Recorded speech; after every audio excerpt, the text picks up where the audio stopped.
Joel Embiid has had himself a hell of a season. He led the NBA in scoring. He grabbed at least 10 rebounds per game. He blocked shots and played on both sides of the ball. And what was so impressive about Joel Embiid to me is that he is super efficient. Not only was he efficient from the field, but he's also, as a 7'2", damn near 300 pounds big man, he's efficient from the free throw line. So for me personally, Joel Embiid, I thought he deserved the MVP award this season. He looked like the best player all season long, and I would have to say between him and Giannis Antetokounmpo, I go back and forth between those two guys about who's the most unstoppable, because Joel Embiid, he can beat you in so many ways. He can put the ball on the floor, he can knock down shots, he can overpower you, and then it's just hard. Back in the day with Shaq, when he would just overpower you, a lot of guys would just try to foul him and send him to the line because he can't shoot free throws. But it's a lot trickier with Joel because you intentionally foul him,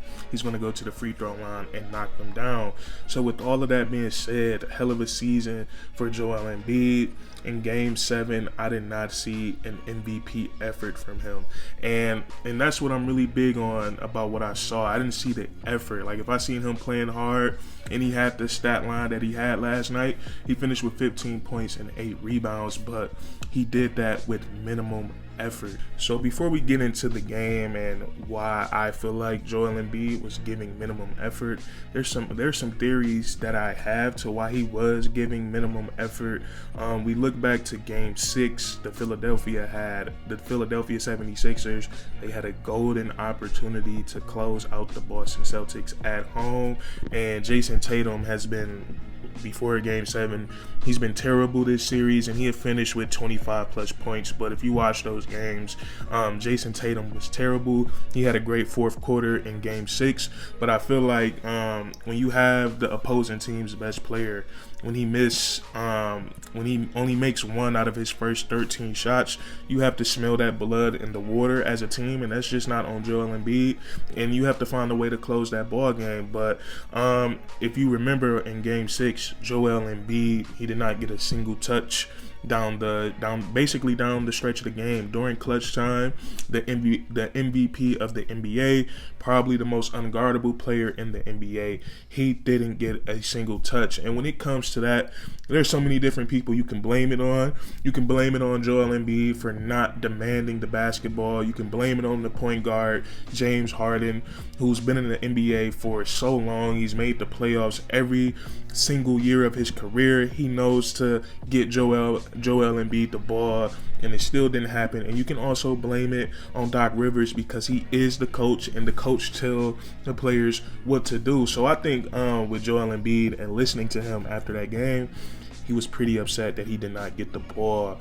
He did not get the ball down the stretch. And that's the thing about Joel Embiid, is that sometimes his energy is not there, and when something happens that he does not like, the effort goes down. And I think once he did not get no touches down the stretch in that game, he kind of became disinterested. And so, and I talk to my friends all the time. I love talking about basketball, and I was telling them, like, Joel Embiid, bad knee and all. And also another thing, I can't give him the excuse for the bad knee injury, because 3 games in this series, Joel Embiid, with the bad knee, he scored 30 points, and then he's grabbed 13 rebounds 2 times, and then he grabbed 10 rebounds in another game. So I can't say that his knee is the excuse for why he played like he did in that Game 7. And I was telling my friends, like, Joel Embiid, nobody on the Boston Celtics can stop him. He has to come out and set the tone, and whether that's setting the tone by blocking shots and going for every rebound.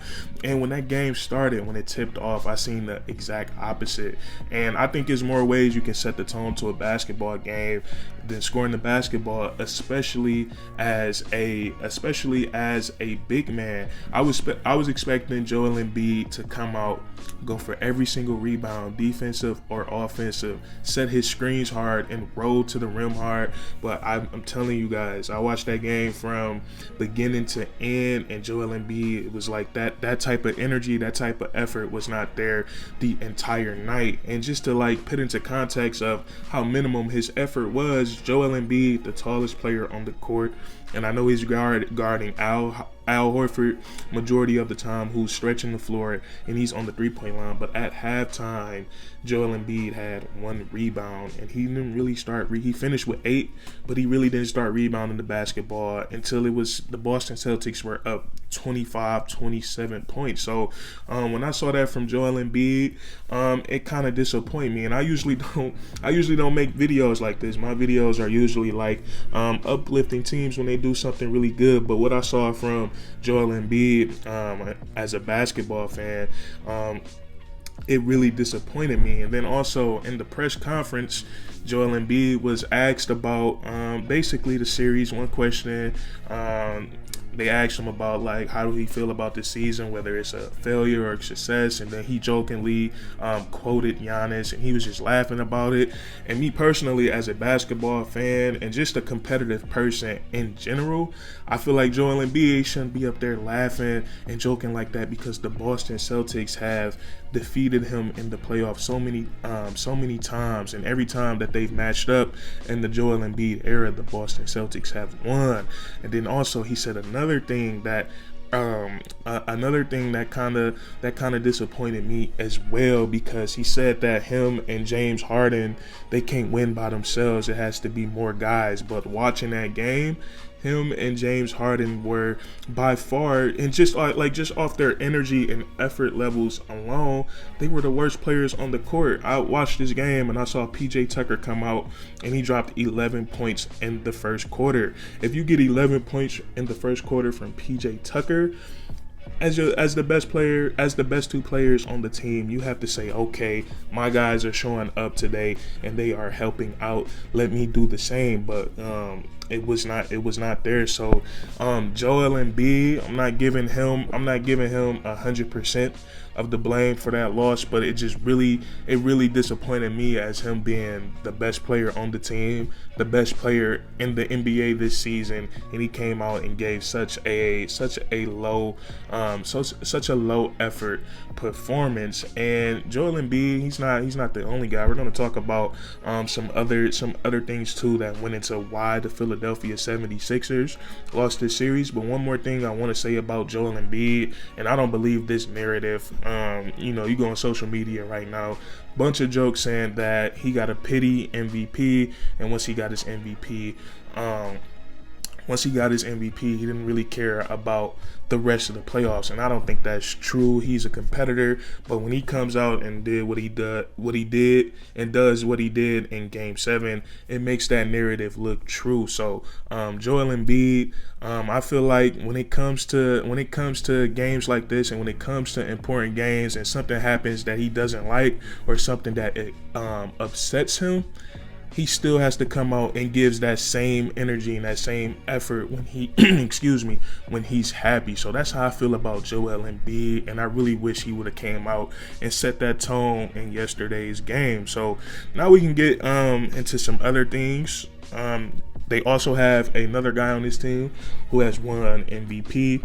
That goes by James Harden. He won the MVP award in 2018, and he was also the same thing, looked like Joel Embiid. And these are the 2 best players on the team. They came out and they looked very lackadaisical. James Harden looked very lackadaisical, and I thought James Harden was going to come out and give a better effort today, because on like the second play of the game, he got a steal and then he got a dunk. So I thought it was going to be a good day for James Harden, but unfortunately it was not. And I feel like with him, when he's playing that lackadaisical like he was, and he's playing with low energy, he does not take care of the ball. And James Harden played, I don't know, it's very weird. So in the 3 games that the Sixers won, James Harden was unbelievable. 2 of those games he dropped 40. Another game he had 17 points and 11 assists. But in the other 4 games that they lost, he was terrible. 3 for 24 from 3, and then he shot 22% from the field. So it was just like really no consistency with James Harden. In Game 7, could not buy a bucket. He looked very he looked physically diminished. Like I feel like the skill set is definitely still there from James Harden, but yesterday he looked pretty bad physically when it came to blowing by guys or jumping off the ground. It just looked like he didn't have anything there. And then the turnovers, you can't turn the ball over that many times in a game 7. So I feel like James Harden, he definitely deserves some blame as well. And then also we got to look at Doc Rivers, and it's just like everything leading up to this and then them losing, it just does not look good for Doc Rivers, because I saw something that said he's 0-7 when leading 3-2, and then also he's lost 10 game 7s in his career. So that was right on cue, man. And in the game, it's definitely some things Doc Rivers could have done. For one, Jason Tatum, when a player has it going like that, you definitely go out and you double team, you get the ball out of his hands and you make someone else beat him. But I saw so many times Jason Tatum, he gets the screen, and the Boston Celtics were running something very simple. They would run a play to get Tyrese Maxey onto Jason Tatum, and then Jason Tatum gets a screen set on Tyrese Maxey, and in the third quarter he got so many open threes off that play alone. And then it's like Doc Rivers didn't make any adjustments to stop the momentum or give the Philadelphia 76ers any momentum. And then in that third quarter, it just got way too out of hand, and then it was over. So it was a good season for the Philadelphia 76ers, and it's just tough. They haven't been to the conference finals since Allen Iverson in 2001, and I thought they had a really good opportunity. And I don't think we realized how good of a ball team. This is a really good team. Tyrese Maxey is so good. He's going to be such a great basketball player. Tobias Harris, when you can have him as your fourth option, that's a great thing. PJ Tucker, we saw how valuable he was in this series. And just in the playoffs and all season long. So this was a really good ball club. The Anthony Melton off the bench, Georges Niang can hit the 3-point shot. So they definitely had the talent to contend for a championship, and they had the talent to defeat the Boston Celtics. They were up 3-2, but unfortunately, the things we just talked about prevented them from winning. I definitely don't think it was a talent standpoint, but in situations like that, you would just love to see some more energy and effort from your two best players. And watching that game, I feel like neither one of those guys left it all out on the court last night. And then it just really irked me to see Joel Embiid smiling and laughing and looking so happy after going out with that type of performance. But there's my rant, man. I just talked for 11 straight minutes. I usually stop in between each segment, but it just kept flowing today. But that's going to be it for today's video.